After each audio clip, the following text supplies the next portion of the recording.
right, we had ended lesson 6.2 kind of abruptly, and there was just a little bit left to finish it up, and it was about estimation. And so I want to take a look with you on the last bit of this lesson for that part.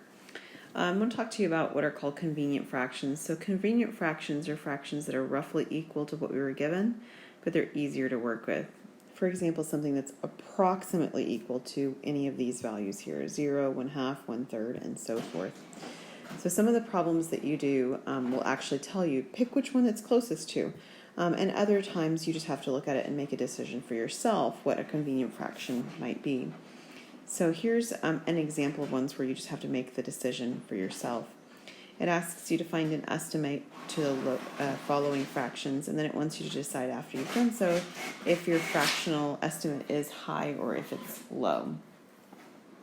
So you can tell on the first one that you've got 12 over 78, and it's actually fairly nice if you, we'll use approximation symbols.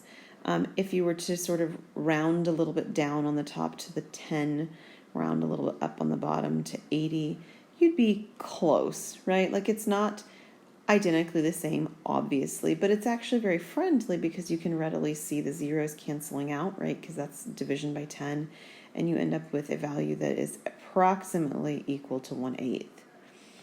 Now, it's kind of hard to decide what happens when you do that. Like, did things get smaller or bigger, right? So is your estimate a high estimate or is it a low estimate?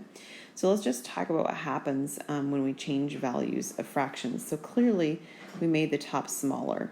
So in general, when you make the top smaller, you make the fraction smaller. So we're inclined to think that this fraction is smaller than it was before.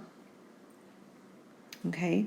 But the bottom right here, we made it larger, right? It's a larger, it's a larger value. We took the 78 and turned it into an 80. Thus, we made it larger. But when you make a denominator larger, it also makes the fraction smaller, right? It's like saying, well, if I divide by 6 or I divide by 7, right? I have, I don't know, whatever, lasagna or cookies or whatever food you want to talk about, and you divide it among 6 people, well, you get more, right? If you divide among 7 people, you get something smaller than you had before. So this larger fraction on bottom makes it a smaller, the larger denominator on bottom makes it a smaller fraction. So larger here, thus a smaller fraction.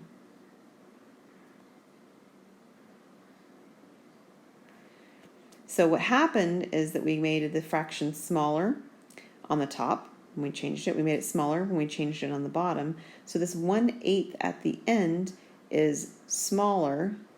It's a low estimate. So it's a low estimate for the 12 over 78 that we started with. Now, it's certainly not the only way we could have changed this, right? I could have changed the 12 and the 78 to something different, and that would be okay. I mean, there's more than one way to do estimation problems, and more than one estimate that would be considered acceptable when you're working with them. This happens to be one that's pretty nice. Now, if we were looking at this 2 over 1001 down here, and we actually had to look at the values like over here on my list, it's very possible that we would choose that this value is about 0. It's going to be really small, right? I've got 2 out of 1001. Now, if we're just trying to find a fraction that's close, and we're not trying to hit one of certain numbers, we might actually do some things to make this simpler. For example, it's kind of nice to take the 2 here and to leave it as a 2, but to change the denominator only, because if I change the denominator very nicely to 1,000, it'll divide evenly, right? So then I actually would end up with 1 over 500. Obviously still very small, but the question becomes, is it a low estimate or a high estimate? So the first one was a low estimate, and the value was 1/8, right? So this one's value is 1/500th, and is it a low estimate or a high estimate? So on this one, we only made one change. The numerator stayed the same. I only changed the denominator, and I made the denominator smaller, right? So using what we did before when we talked about what happens when we make the denominator smaller or bigger, it actually has the opposite effect on the fraction, right? I have 2 cookies or 2 pans of lasagna or 2 pizzas or whatever, and instead of trying to divide it by 1,001 people, I only have to divide it among 1,000 people. negligibly different, right? But it is actually fewer people that I'm dividing it among, which gives me a larger size piece of whatever I'm dividing. So this would be hence a larger fraction.